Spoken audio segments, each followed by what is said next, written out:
Hey, what's up, YouTube? This is your host, King Gio. Now, today, I'm going to talk a little bit about who I think is going to win the National League East. And to be honest, any team but Washington. And I say this because Washington has no team.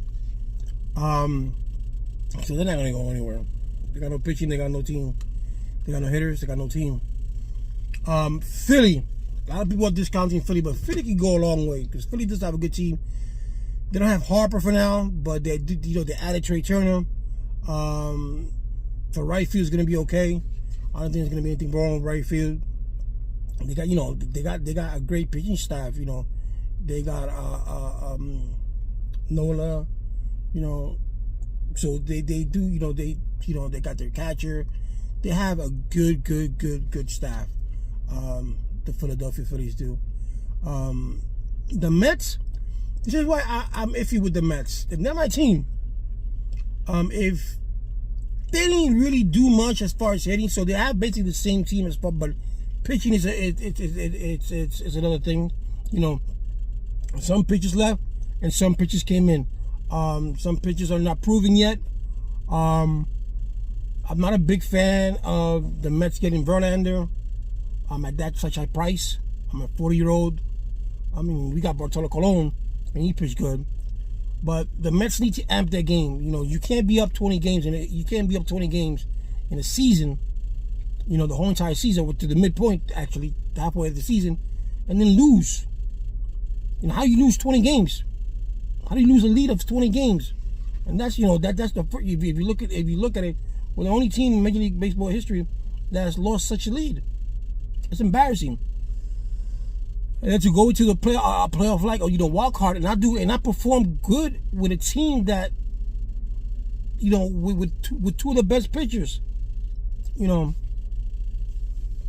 why? Because everything they beat the Mets beat themselves up because they brought in Alvarez when they shouldn't have brought him in. DeGrom and Scherzer, all they were pitching was fastballs. They expected fastball and they smacked the fastball. They didn't do anything to the repertoire. They didn't change the repertoire. They didn't change their game set. So, they got what they expected. So they need to do something different this year. Hopefully they can do fundamental baseball and steal bases and bunt here and there. You have to do those. You have to do those kind of things. I wanted a bigger bat. I wanted a better bat, but we didn't get that. Let's just hope that Eduardo does what he has to do. Bailey does what he has to do because baseball is a season of up and downs. What you had last year doesn't mean that you're gonna have this year. 2 different years, 2 different seasons. So you don't know. You don't know what's coming up this year, or the following year. So you don't know. So, but you would hope that you would have this. You would hope that you have the same success that you had last year, and then if you had not that great success last year, you hope that you have a better success this year. So we're not getting, we're not getting the career and stuff like that. Did that hurt us? We don't know. We can't say it hurt us. We don't know because we don't know what's going to happen to career with Minnesota. We don't know. We can't say if he got hurt in Minnesota, would he gotten hurt in New York? We can't say that because 2 different leagues, 2 different game sets. He probably wouldn't have been playing in Minnesota if he got hurt. If he got hurt in Minnesota, he playing in New York or whatever team he wouldn't. So we can't say that not signing Correa did is bad. Because you can't discard Eduardo Alonso, Eduardo, because he did good last year. Average wise, he wasn't that good, but hit wise, he was the same thing as Correa. Home run wise, he hit 20 home runs. RBIs did basically the same thing. So they were there. And you could say if he improved a little bit, he's a switch hitter. So, hopefully he's going to do better this year than he did his last year. And most players, from what I see, always do good. Most, not all, do good in the last year of their contract. So, they can better themselves and have good. So the following year, they can get a good contract, which is understandable. But you're supposed to be playing like that every year, not just your last year of your contract. So we're gonna see how Senja comes in. We're gonna see how his ball comes in. We don't have too much good luck with Japanese players. You know that Matsui and all that kind of stuff. So we just gotta see that. Hopefully, being it's gonna be his first year in the major leagues, Major League Baseball. You know, most of the players have not seen him pitch. They have not faced him. So, you know, there'll be something different for most major leaguers.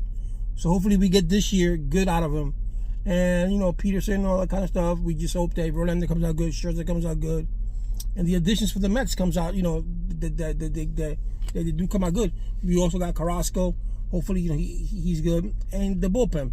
And I want to give a shout out to Seth Lugo. I mean, going over to a team that's going to put him to pitch, because that's what he always wanted to do. He wanted to start him. When he started pitching with the Mets and they made him a starter, he was doing pretty good. You know, you can only pitch as good. You know, DeGrom would have been a 20-game winner a long time ago had the Mets hit. But the Mets basically never hit when he pitched. You know, so that was kind of bad for DeGrom. But other than that, I would say that Peter Alonso has to stay away from those pitches. If Peter Alonso can stay away from those ugly pitches, those ugly swings that he swings at, those pitches that he swings at, and Francisco Lindor can do the same thing, then the Mets will do good. You know, you're only gonna go as far as the ball goes. Let's put it that way. If you hit the ball's gonna land where it's gonna land. I've always said that, and that's gonna be my thing. The ball is gonna land where it's going to land, and you can't control that. You know, so if it's gonna be a hit, it's gonna be a hit. If it's not gonna be hit, it's not gonna be a hit. You can't control that. And you know, with that said, you know, we hope that Marte comes back. I would have preferred Marte center fielder, to be honest with you. He's a better center fielder than he is right field. And let's just hope that Nemo produces. You know, he's the top of the order. You know, if he could, you know, guys, you gotta remember, one of the success for the New York Mets when they won the World Series, and a lot of people don't give a lot of credit to, is the first two batters the Mets had. The Mets had Lenny Dykstra and Wally Backman, and that was, you would say, you know, you would say, what kind of combination is that? That's not important. I mean, that's not a potent lineup, but you think about it. Lenny Dykstra got on base. Wally Backman will bunt them over. I mean, Davey Johnson plays small ball. He plays smart ball. He's smart ball. You know, though Buck Showalter is one of the winningest manager in baseball, but I hasn't wonder why he hasn't gone to the World Series. It's not his fault. You know, but the things that you do in the games is what matters. So we hope that Lindor, you know, and it's not taking away from the Guillormes of the world. I mean, Luis Guillorme is a great hitter, and if we can find a spot for Guillorme, you know, you can watch out, because the guy is a good hitter. He's a solid hitter. Everything, you know, he doesn't swing at bad balls. He's like Nemo.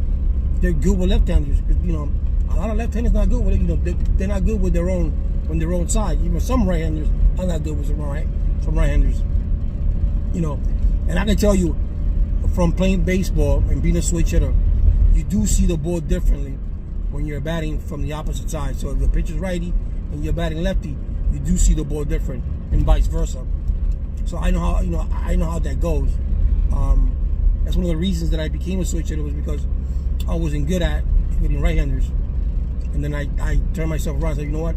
Let me start hitting lefty, and that's what I did. And I started hitting lefty. And I taught myself how to hit lefty.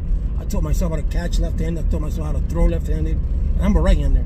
That's what I do. But I taught myself.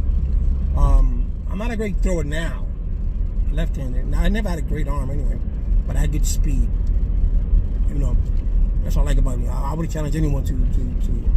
I remember we did I remember in the Bronx, we played the All-Star game, and I was in the All-Star. This is the funny thing about the All-Star. It was that we were in the league, and for some odd reason, the league, instead of choosing some of the players from our team to go into the All-Star, they didn't want to do that. They had such a grudge on us that the other team, the league, took members, some players from the other teams, made the roster and says, you know what, your whole team is gonna play the All-Star game against us. And that was like, wow, really? And we had Peter Guns on our team that time, and he did good. But anyway, so I went 4 for 4. I hit a home run. I didn't hit a home run. See, I didn't have that much power. I hit an inside the park a home run. I hit 2 doubles and a single, and I had 2 stolen bases. So I did pretty good. I should have gotten the MVP, but they didn't give it to me. I don't know why. My manager Robert, I don't know why. So, and it was, you know, it was fun, and I played first base for the first time. That's when I started, you know, when I was like, Keith Hernandez was you know, I looked up to Keith Hernandez, and so I'm like, you know, I'm gonna go from the outfield to first base, because I mean I had a good range in the outfield. I could run, I just didn't have the arm, you know. And then first base, I felt comfortable at first base. I was able to measure the ball. I'm good at measuring things, so whenever I had a third baseman and I knew his arm was not that great, I would position myself because I knew where he caught the ball, and I knew more or less where the ball was going to come. So I would position myself to scoop up the ball and stuff like that. And I enjoy playing first base. I really do, you know. But let's see what the Mets are going to do this year. We'll see how it goes. Like I said, it all depends how the ball lands, where the ball lands, and not swinging at pitches that are this high or outside. You know, you got to be selective in your pitching, and how the, you know, and how the Mets pitching comes. You know, defense beats offense all the time, but you have to have that offense. You know, you could your pitcher can shut down a team. You know, but shutting down a team is not easy. You know, hitting a baseball is not easy. We'll think it is, but it's not. So it all depends on how things go. So I'm gonna go. You know what? I'm even gonna go as far. I would go as far as Mets coming second. Atlanta. A lot of people going for Atlanta, but I'm gonna put the Phillies at first. Mets second, Atlanta third, and the rest, whoever wants to win, whatever. And even the powerhouse, you guys don't think about the powerhouse in the West is going to be, I believe, is going to be the Padres. I mean, offensively, they got a good team. You know, the whole team is in the Dominican, in the World Baseball Classic, playing for the Dominican Republic. So that's going to be a good game, the WBC. So we'll just see what happens. But I'm gonna go Phillies, Mets. I want the Mets, but I'm gonna go Phillies, Mets, Atlanta. Washington's gonna come out. I'm gonna come out last. You just got no team. Or they can go 4th and 5th. But we're gonna see. But that's gonna be my prediction for this year. Phillies first and Mets second.